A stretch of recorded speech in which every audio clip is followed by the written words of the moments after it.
The mahogany table gleamed under the chandelier's light, reflecting the faces of my family members as they leaned forward, hungry for their inheritance. I sat at the far end, hands folded in my lap, watching my stepmother Victoria's perfectly manicured fingers drum against the wood. My half-siblings, Cameron and Isabel, exchanged knowing glances, already planning how to spend money they hadn't even received yet.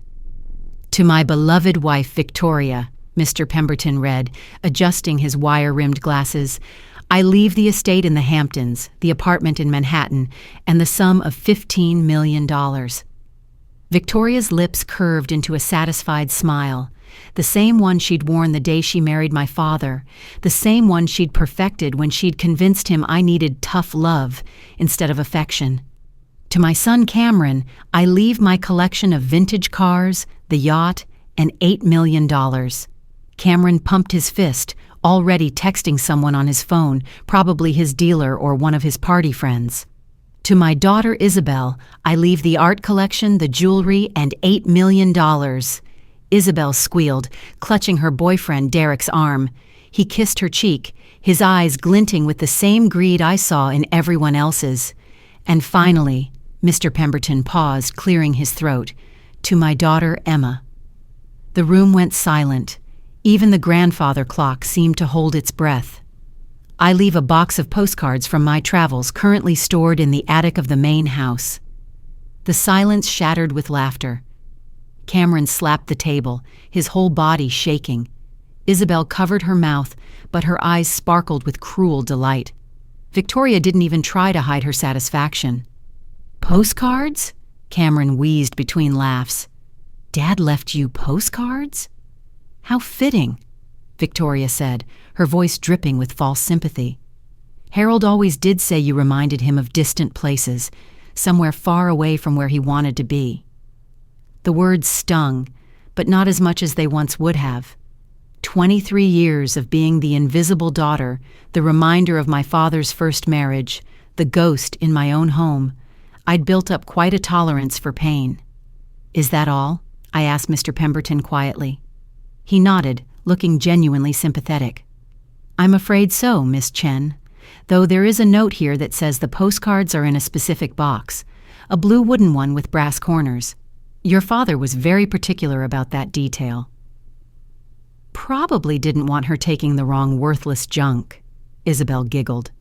I stood, my chair scraping against the floor. "If that's all, I'll go get them now." "Oh, Emma," Victoria called out, her voice sugary sweet. "Since you'll be in the attic anyway, could you start packing your things? I'm afraid with your father gone, we'll need your room for other purposes. I'm converting it into a yoga studio. You understand, don't you? Without Harold here to encourage your presence, well..." The message was clear. I had 2 weeks, maybe less. If you're watching this and you've ever felt like the forgotten one, the one who gets the scraps while everyone else feasts, then keep listening. Because sometimes the smallest gifts hold the biggest secrets, and sometimes being underestimated is the greatest advantage you can have. Trust me. By the end of this story, you'll understand why my father's postcards were worth more than everything else combined. The attic stairs creaked under my weight, each step echoing in the narrow stairwell. Dust particles danced in the shaft of light from the single bulb overhead. I'd been up here countless times as a child, hiding from Victoria's sharp tongue and my half-siblings' cruel games. It was my refuge, filled with forgotten furniture and abandoned memories. The blue box sat exactly where Mr. Pemberton had described, tucked between a broken rocking chair and a stack of moldy books. It was smaller than I'd expected, about the size of a shoebox, with tarnished brass corners and a simple latch. My hands trembled as I lifted it, not from its weight. It was surprisingly light, but from the sudden wave of emotion. This was it, my entire inheritance, a box of postcards. I sat on an old trunk and opened it carefully. Inside were dozens of postcards, maybe 50 or 60, from places all over the world. Paris, Tokyo, Cairo, Sydney, Mumbai, Sao Paulo. Each one showed a different landmark: the Eiffel Tower, Mount Fuji, the pyramids. On the backs, my father's careful handwriting spelled out brief messages. Wish you were here. Beautiful sunset today. The food is incredible. Missing home. Generic, impersonal messages that could have been written to anyone. Or no one. I flipped through them, my heart sinking with each one. They were all addressed to me, but they'd never been sent. The spaces for stamps were empty. These were postcards he'd bought and written but kept for himself. Why? At the bottom of the box was one that looked different. While the others were glossy and new-looking despite their age, this one was worn at the edges, as if it had been handled many times. The image showed a lighthouse on a rocky coast, waves crashing against the shore. I turned it over. The message was different too. Emma, the truth isn't always visible to the naked eye. Sometimes you need the right light to see what was always there. Love, Dad. I stared at it, confused. The right light? Then I noticed something. The writing looked strange, uneven, as if he'd pressed too hard in some places and too light in others. I held it up to the bulb overhead, angling it different ways, but saw nothing unusual. The right light, my phone. I pulled it out and turned on the flashlight, holding it at an angle to the postcard. Nothing. Then I remembered something from a chemistry class. Years ago. UV light. Black light. We'd used it to see invisible ink made from lemon juice. But where would I get a UV light at 8 o'clock at night? Then I remembered. Isabel had gone through a phase last year where she'd painted her room with glow-in-the-dark stars. She'd bought a UV flashlight to charge them faster. It might still be in her room. I tucked the postcard into my pocket and made my way back downstairs. The family was still in the dining room, celebrating their windfall with champagne. I could hear Victoria's laugh, high and tinkling like breaking glass. Isabel's room was exactly as I'd expected, pink and white, with designer everything.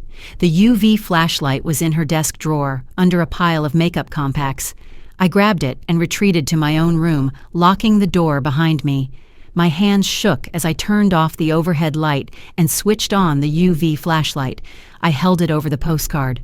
Words appeared, glowing purple words written in the spaces between the visible text. My dearest Emma, if you're reading this, then I'm gone and you've figured out the first clue. I'm so proud of you. Check all the postcards. Each one has a piece of the story I couldn't tell you while I was alive. Start with Paris. All my love, Dad. I ran back to the attic, my heart pounding. This time, I brought the UV light with me. I spread all the postcards on the floor and began checking each one. Paris.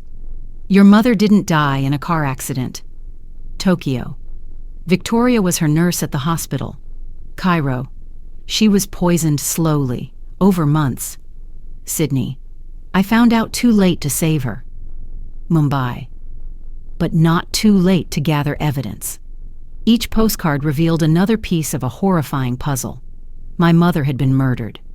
Victoria, then a young nurse at the hospital where my mother was being treated for a minor illness, had slowly poisoned her with small doses of digitalis, making it look like heart failure. My father had discovered the truth years later when he'd found my mother's diary hidden in the same attic where I now sat. But why hadn't he gone to the police? The answer was in the Rome postcard. Victoria threatened you, said she had connections who would make you disappear if I ever spoke up. I couldn't risk losing you, too. São Paulo. So I played the long game, pretended to fall for her, married her to keep you safe and to gather more evidence. London. The evidence is hidden. Account numbers, recording devices, 20 years of proof. New York. In the lighthouse, the real one, where we used to go. I knew exactly where he meant. Montauk Point. We'd gone there together when I was little, before Victoria had convinced him I was too much trouble to take on family trips. There was a specific spot where we'd sit and watch the waves, where he'd told me stories about brave princesses and clever girls who outsmarted dragons. But the most shocking revelation came from the last postcard, one from a place I didn't recognize, a small town in Switzerland. The will you heard today isn't the real one. I wrote it under duress. Victoria's lawyer, Mr. Garrison, has been blackmailing me for years. He has the real will. In it, everything goes to you. Everything. But more importantly, there's a trust fund your mother set up. One Victoria doesn't know about. $50 million in a Swiss account. The account information is with the evidence at the lighthouse. I sat back, my mind reeling. $50 million. But more than that, proof that Victoria had murdered my mother, proof that she'd been blackmailing my father, proof that could destroy her. But I had to be smart about this. Victoria was dangerous. She'd killed once, and according to my father's messages, she wouldn't hesitate to kill again. The next morning, I came down to breakfast as usual. Victoria was at the head of the table, in my father's chair, reading the financial news on her tablet. "Good morning," I said quietly, pouring myself coffee. She looked up, surprised. "Oh, Emma, I thought you'd be packing." "I will," I said. "I just wanted to ask, would it be okay if I took my father's old car, the Honda? Nobody else wants it, and I'll need something to drive when I leave." She waved her hand dismissively. "Fine, fine, take it. Cameron certainly won't want that piece of junk." The Honda was exactly what I needed. Inconspicuous, reliable, and most importantly, it wouldn't raise any suspicions if I drove it to Montauk. I spent the day pretending to pack, but really I was planning. I couldn't just drive to the lighthouse and retrieve everything. Victoria might be having me watched. I needed an alibi, a reason to be there that wouldn't seem suspicious.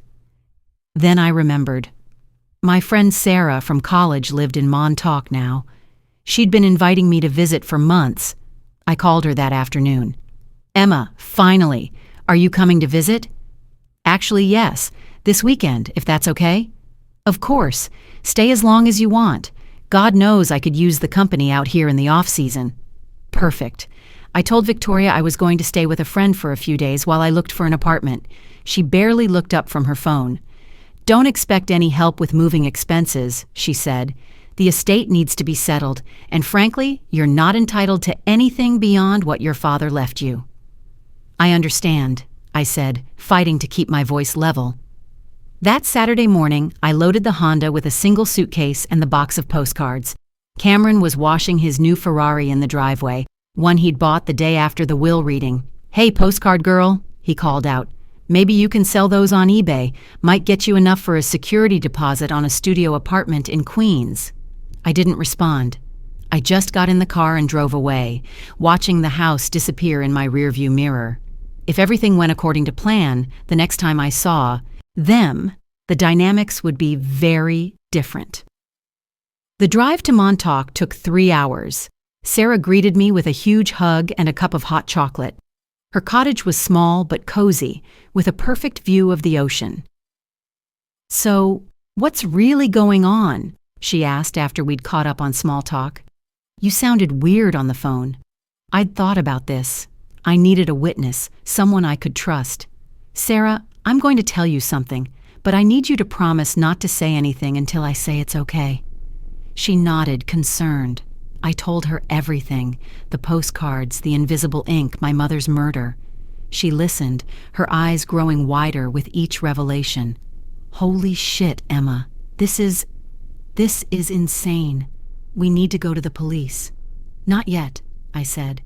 "I need the evidence first, and I need you to do something for me.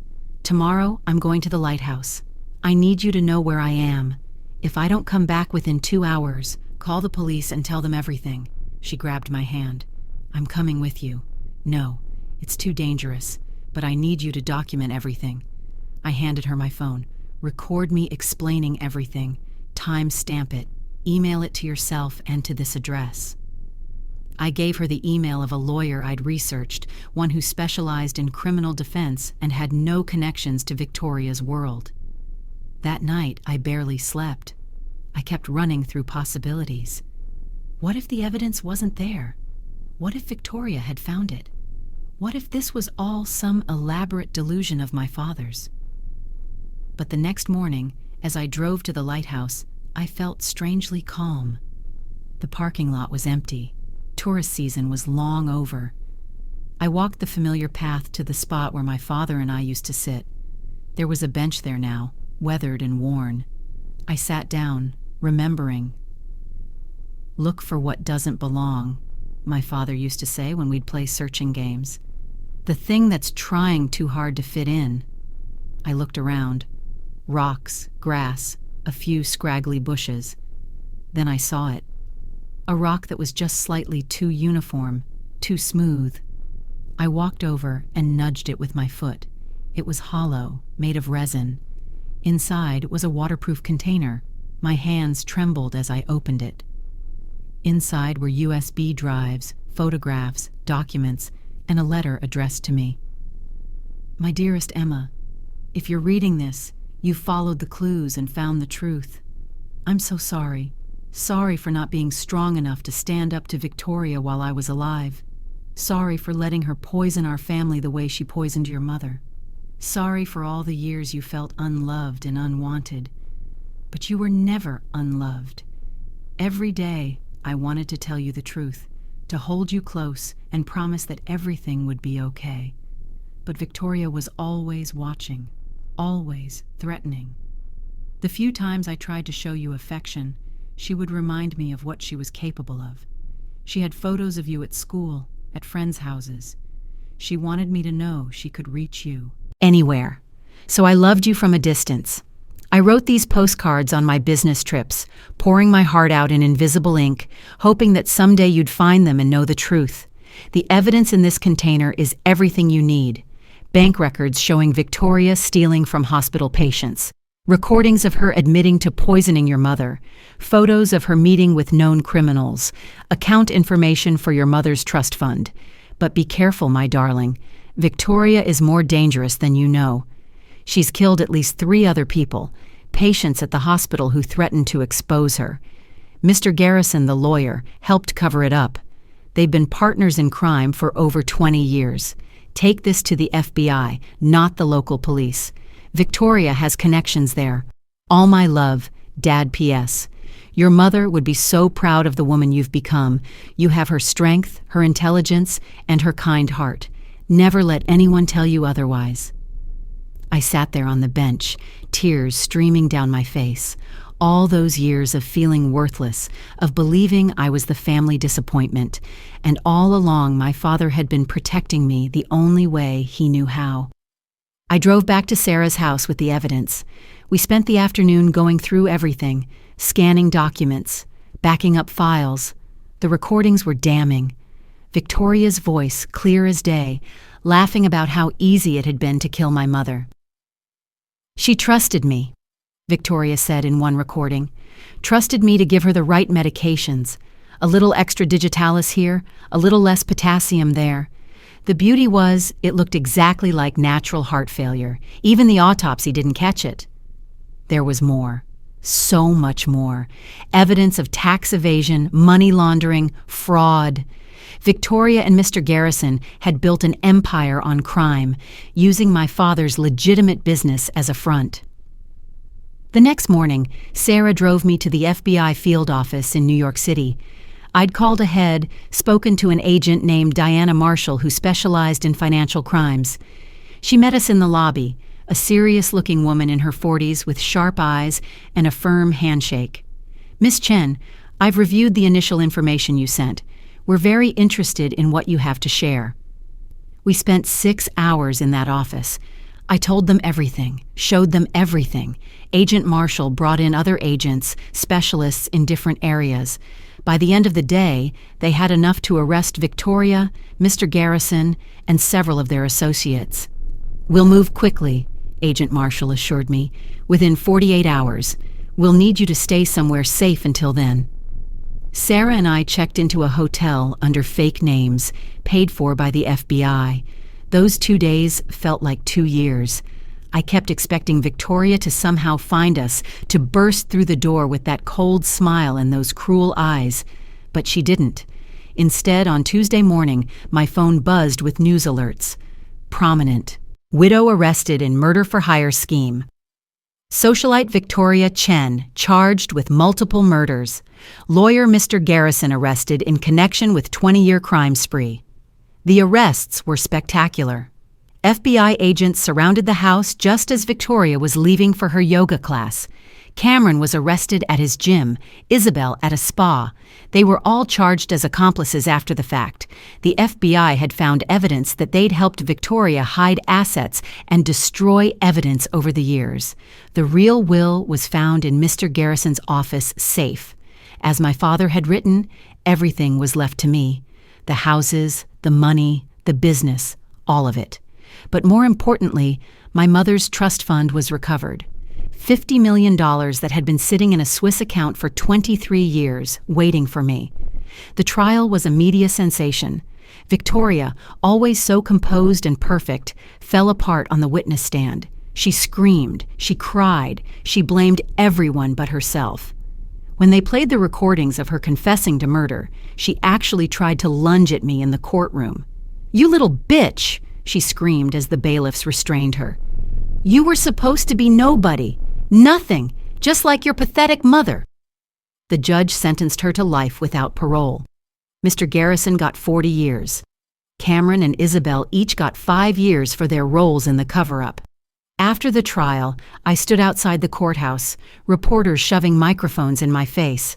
"How does it feel to have justice finally served?" one asked. "How do you feel about your family members going to prison?" another shouted. I thought about all those years of being told I was worthless, of eating dinner alone while they laughed in the next room, of being excluded from family vacations and celebrations. I thought about my mother, poisoned by someone she trusted. I thought about my father, forced to live with his wife's killer to protect me. "They were never my family," I said quietly. "Family doesn't treat you like you're invisible. Family doesn't make you feel worthless. Family protects you, even when it costs them everything." I walked away from the cameras, from the chaos, from the life I'd known for 23 years. With the money from both my father's estate and my mother's trust fund, I had more than I could ever spend. But money wasn't what mattered. What mattered was that the truth was finally out. My mother's death had been avenged. My father's sacrifice hadn't been in vain. I kept the postcards, every single one. I had them professionally preserved and framed. They hang in my new apartment now, a penthouse with a view of the ocean. Sometimes I use the UV light to read the hidden messages, to remember that love doesn't always look like what we expect.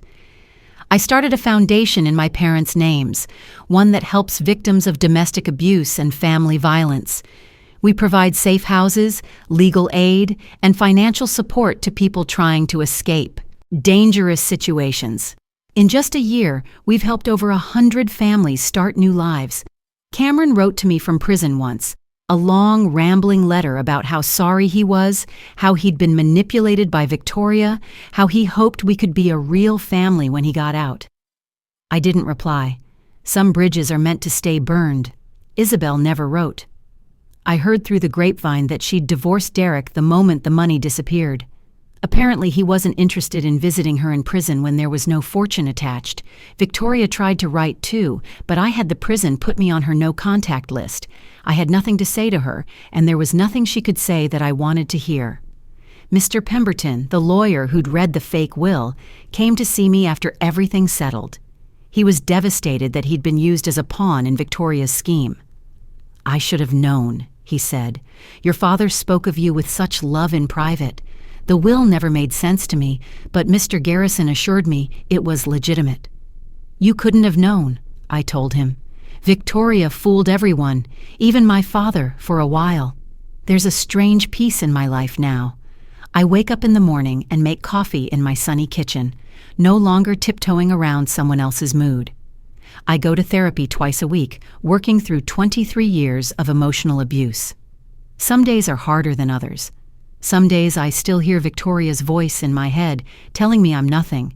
But then I look at the postcards on my wall and I remember my father's hidden words. "You are loved. You have always been loved. You will always be loved. I've started traveling, visiting all the places from the postcards. In Paris, I stood at the top of the Eiffel Tower and released a biodegradable balloon with a message for my parents. In Tokyo, I visited a temple and prayed for their peace. In Cairo, I watched the sunset over the pyramids and felt, for the first time in my life, truly free. At each destination, I buy a postcard, but instead of hiding messages in invisible ink, I write them clearly, boldly, honestly. I send them to Sarah, to my therapist, to the families helped by our foundation. Real messages of hope and love and survival. The lighthouse at Montauk has become my sanctuary. I go there once a month, sit on that same bench, and remember. Not the pain, not the years of feeling worthless, but the love that was always there, hidden just beneath the surface, waiting for the right light to reveal it. Last week, I met someone there. A man named James, a marine biologist studying the migration patterns of whales. He was sitting on my bench when I arrived, sketching in a notebook. "I'm sorry," he said, starting to get up. "I didn't know this was someone's spot." "It's okay," I said, surprising myself. "There's room for two." We sat in comfortable silence for a while, watching the waves crash against the rocks. Then he said something that made my breath catch. "You know, lighthouses are fascinating. They look like they're just standing still, but they're constantly working, sending out signals to guide people home, even in the darkest storms." I thought about my father, sending out his invisible signals of love through those postcards. I thought about my mother, whose trust fund had been waiting for me all these years, like a light in the darkness. I thought about myself, finally finding my way home to a life I deserved. "Yes," I said, "they are." James smiled at me, and for the first time in years, I smiled back without wondering what someone wanted from me, without waiting for the cruel punchline. It was just a smile, simple and honest and real. We've had coffee a few times since then. He doesn't know about the money or the trial or the postcards. To him, I'm just Emma, a woman who likes to watch the ocean and feed the seagulls. Maybe someday I'll tell him everything, or maybe I won't. For now, it's enough to be seen as I am, not as what I have or what I've been through. The truth is, I could have ended up like Victoria, bitter, cruel, taking from others what I felt the world owed me.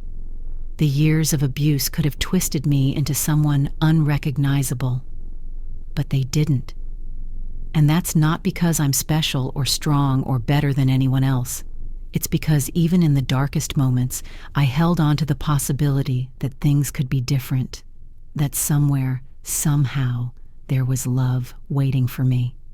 My father's postcards taught me that love doesn't always announce itself. Sometimes it hides in plain sight, written in invisible ink, waiting for us to find the right light to see it. Sometimes it looks like distance when it's really protection. Sometimes it looks like absence when it's really presence. Victoria thought she'd won when she heard that will. She thought she'd successfully erased me, made me as invisible as she'd always wanted me to be. But invisibility was actually my superpower. It allowed me to move unseen, to gather truth without suspicion, to build a case that would destroy her empire of lies. Mr. Garrison died in prison last month. Heart attack, they said. Natural causes. Victoria tried to use his death to appeal her sentence, claiming she'd been manipulated by him all along. The appeal was denied. She'll spend the rest of her life in a cell, with no one to manipulate, no one to hurt, no one to poison with her particular brand of cruelty. Cameron got out last week on good behavior. He sent me a message through my lawyer, asking if we could meet. I thought about it for a long time. Then I sent back a single word: no. Some people deserve second chances.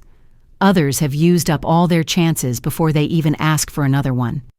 The difference is in the genuine acknowledgement of harm done and the real work of change. Cameron's letter had been all about his suffering, his losses, his needs. Not once did he acknowledge the years of torment he'd put me through.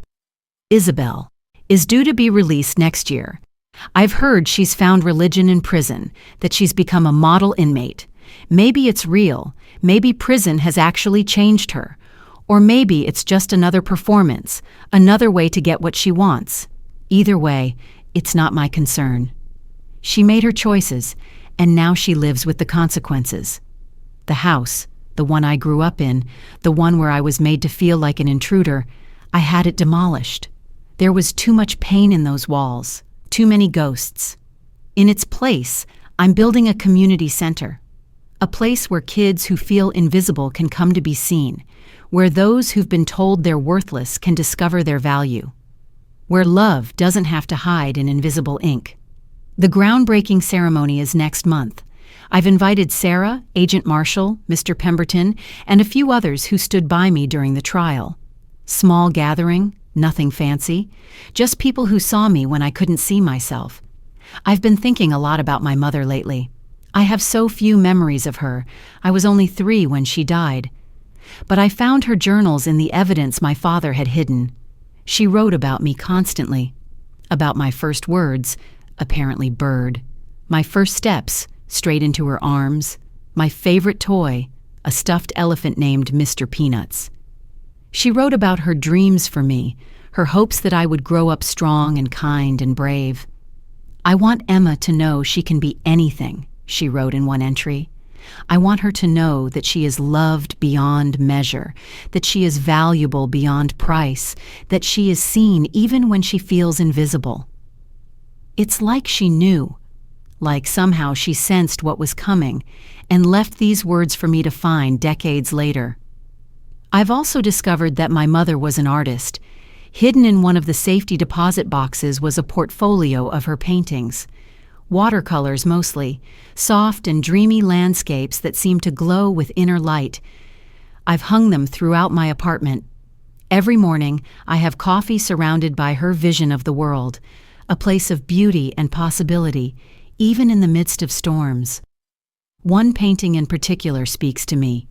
It's of a lighthouse, painted years before my father and I ever went to Montauk. The lighthouse stands tall against a turbulent sky, its light cutting through the darkness. At the bottom, in her delicate handwriting, she'd written, "Even in the storm, the light remains." That's become my motto, my truth, my promise to myself. Even in the storm, the light remains. Even when we can't see it, it's there, waiting for us to find the right angle, the right moment, the right tool to reveal it. The postcards were just the beginning. They were my father's way of ensuring that even after death, even after years of forced silence, his love would find its way to me. But the real gift wasn't the money, or the evidence, or even the justice finally served. The real gift was the knowledge that I had always been loved, had always been valuable, had always been seen, even when I felt most invisible. Love isn't always loud. Sometimes it whispers, sometimes it hides, sometimes it waits decades to reveal itself. But when it's real, when it's true, it always finds a way. My story isn't unique. There are so many of us out there. The invisible ones, the forgotten ones, the ones who get postcards while everyone else gets fortunes. We're told we're worthless so often that we start to believe it. We internalize the cruelty until it becomes our inner voice. But here's what I've learned. The people who try to make you invisible are usually the ones who fear being seen themselves. Victoria spent so much energy hiding her crimes, maintaining her perfect facade, that she couldn't bear to have anyone around who might see through her masks. Making me invisible was her way of protecting her own secrets. The truth always comes out. Sometimes it takes years, sometimes it takes decades, but truth has a way of rising to the surface like oil on water. And when it does, those who built their empires on lies watch everything crumble. I think about my father often, about the impossible position he was in. He could have left, taken me and run. But Victoria would have found us. She had too many connections, too much reach. So he stayed, gathering evidence, playing the long game, sacrificing his relationship with me to keep me safe. It was an impossible choice, and I don't know if it was the right one. But it was the one he made out of love, and I can't fault him for that. The business, my father's company, I've restructured completely. All of Victoria's people are gone, replaced with ethical leaders who understand that profit without principle is meaningless. We've pivoted to sustainable technologies, clean energy, innovations that help rather than harm. My father would be proud, I think. This is what he'd always wanted to do, but Victoria had pushed for more profitable, less ethical ventures. Last month, we unveiled a new product, a water purification system that can turn any water source into clean drinking water, affordable enough for developing nations. We're not making much profit on it, but that's not the point. The point is to use wealth for something meaningful, to make the invisible visible, to bring light to dark places. James has been coming with me to the lighthouse more often. Last week, he brought a telescope and showed me how to spot migrating whales. As we watched these massive, graceful creatures breach the surface, he told me about how whales communicate across vast distances using sounds we can't hear. They're always calling to each other, he said. Even when they're miles apart, they're connected. It made me think of my father's postcards again, those messages sent across the distance between life and death, between truth and lies, between love and fear. I've started writing a book about everything that happened, not for fame or money. I have more than enough of both, but for all the other invisible ones out there. For the kids eating dinner alone while their families laugh in the next room. For the adults who still hear those cruel voices telling them they're nothing. For anyone who's ever been handed scraps and told to be grateful. The working title is Invisible Ink, a story of hidden love and revealed truth. My editor wants something catchier, but I like the simplicity of it. The truth doesn't need embellishment. Sometimes I get letters from other people who've been through similar situations. Not the murder part, thankfully, but the emotional abuse, the invisibility, the feeling of being worthless in your own family. I read every letter, respond to as many as I can. We're building a community of survivors, of people who refuse to remain invisible. There's a woman in Ohio whose stepfamily convinced her she was stupid for years, only to discover after their deaths that she'd been left out of the will despite being the only one who cared for her elderly father. We helped her contest it and won. There's a man in Texas whose brothers had him declared mentally incompetent to steal his inheritance. We got him the best lawyers, proved his competence, and saw his brothers charged with fraud. There's a teenager in Florida whose aunt has been stealing her trust fund. We're working on that case now. Each story is different, but the theme is the same. Making the invisible visible, bringing dark deeds into the light, proving that the ones deemed worthless often have the most value. Victoria's old friends have tried to reach out to me, some with genuine apologies, saying they never knew what she was really like, others clearly hoping to get close to my money. I'm polite but distant with all of them. I learned long ago that true friends are rare, and they're usually not found in ballrooms and country clubs. Sarah remains my closest friend. She was there when I had nothing but postcards, and she's here now that I have everything else. She jokes that she's my ride or die, but it's not really a joke. She rode with me to the FBI. She would have died protecting my secret if Victoria had discovered it. That's real friendship. Agent Marshall and I have coffee sometimes. She tells me about cases she's working on, without breaking confidentiality, of course, and I tell her about the Foundation's work. She says what we did, following the postcards, finding the evidence, building the case, was some of the best civilian investigative work she's ever seen. Your father would be proud, she told me once. He raised a fighter, even if he couldn't show it. The nightmares have mostly stopped. For months after the trial, I would dream about Victoria finding me, about her standing over my bed with that cold smile and a vial of poison. But therapy helps. Time helps. The knowledge that she's locked away helps most of all. I've been learning about my mother's family. They're all gone now, but I found cousins in Ireland who remember her. They sent me photos of her as a young woman before she met my father, before Victoria entered our lives. She looked so happy, so full of life. It breaks my heart and heals it at the same time. One cousin, Siobhan, told me something that stopped me cold. Your mother always said she had a feeling she wouldn't live to see you grow up. She made us promise that if anything happened to her, we'd find a way to watch over you. But then your father cut off contact after he remarried, and we lost track of you. We tried to find you for years.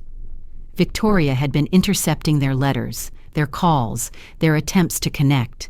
Another way of keeping me isolated, invisible, alone. Siobhan is coming to visit next month. At 65, she says it's about time she met her cousin's daughter. We're going to go through my mother's paintings together, and she's going to tell me stories about the woman I barely remember, but whose strength runs through my veins. The money feels strange sometimes. I went from having nothing to having everything, and there are days when I don't know what to do with it all. I've given away millions already, to charities, to individuals in need, to research foundations. But there's always more. Money, it turns out, is just another kind of power, and power without purpose is meaningless. So I'm trying to find purpose. The foundation is part of it. The business restructuring is part of it. But I'm also investing in art programs for underprivileged kids, in mental health initiatives, in research into detecting poisonings that might otherwise go unnoticed. Every dollar spent is a small victory against the Victorias of the world. I've kept one thing from the old life, my room. Not the physical room that was destroyed with the house. But I had it recreated in my new apartment, exactly as it was, down to the faded wallpaper and the creaky floorboard by the window. It's my reminder of where I came from, of what I survived. When I feel overwhelmed by the wealth and the choices and the freedom, I go sit in that room and remember the girl who had nothing but still refused to disappear. The box that held the postcards sits on my mantel now, restored and polished, but still bearing the scratches and dents of age. Inside, I keep new postcards, ones from the places I've traveled, ones sent by people the foundation has helped, ones from James when he goes on research trips. But I also keep a UV light in there, a reminder that not everything is as it seems, that sometimes you need special tools to see the truth. People sometimes ask me if I forgive Victoria, if I forgive my half-siblings, if I've found peace with what happened. The answer is complicated. I don't forgive Victoria. Some acts are unforgivable, and murdering my mother is one of them. Cameron and Isabel? Maybe someday, if they do the work to earn it. But forgiveness isn't required for healing. You can move forward without absolving those who hurt you. You can find peace without making peace with your abusers. What I've found instead of forgiveness is understanding. I understand that Victoria was probably a sociopath, incapable of real emotion, driven by greed and a need for control. I understand that Cameron and Isabel were raised by her, shaped by her, turned into weapons against me. I understand that my father was terrified and did the best he could with an impossible situation. Understanding doesn't excuse anything, but it does explain it. An explanation brings a kind of closure that forgiveness never could. James asked me the other day what I would change if I could go back. It's a question I've thought about a lot. Would I want a different childhood? A living mother? A father who could show his love openly? Of course. But would I change what happened if it meant not becoming who I am now? That's harder to answer. The truth is, the pain shaped me as much as the hidden love did. The invisibility taught me to observe, to see what others miss. The cruelty taught me empathy for others who suffer. The postcards taught me that love can take many forms, not all of them obvious. I'm not grateful for what happened. That would be insane. But I'm grateful for who I've become in spite of it, or maybe because of it. The girl who got postcards while everyone else got millions turned into a woman who knows the true value of both. There's a quote I found in my mother's journal that I think about often. Stars are only visible in darkness.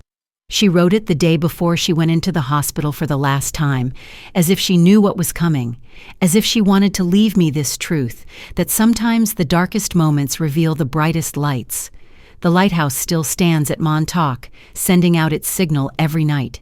Ships still navigate by its light, and every month I sit on that bench and remember that love, like light, can travel impossible distances and through impossible obstacles to reach those who need it most. My father's postcards were my lighthouse, guiding me through the darkness to a truth that changed everything. They were proof that even when love is hidden, even when it's written in invisible ink, even when it takes decades to discover, it's still there, waiting to be found. And that's the real inheritance he left me. Not the money, not the houses, not the business. He left me the knowledge that I was loved, had always been loved, would always be loved. He left me the truth that saved me. In the end, Victoria got the fortune she could see, and I got the fortune she couldn't. She got millions that are now frozen, houses she'll never live in again, jewels that were auctioned off to pay her legal fees. I got postcards that revealed a love worth more than all the money in the world, a truth that set me free, and a future that's finally, fully mine. The girl who was invisible is visible now. The voice that was silenced speaks loudly now. The love that was hidden shines brightly now, and it all started with a box of postcards and a message written in invisible ink. The truth isn't always visible to the naked eye. No, it's not. But with the right light, at the right angle, with the right amount of patience and courage, the truth always reveals itself. And when it does, it changes everything. That's my story. The story of how I inherited postcards and discovered a fortune. The story of how invisible ink revealed an invisible girl. The story of how love finds a way, even through death, even through decades, even through the darkest of circumstances. Thank you for listening to my story. If this story moved you, and if you believe that everyone deserves to have their true worth seen, please like this video and share it with someone who needs to hear this message. Comment below and tell me, what was the moment in the story that resonated with you the most?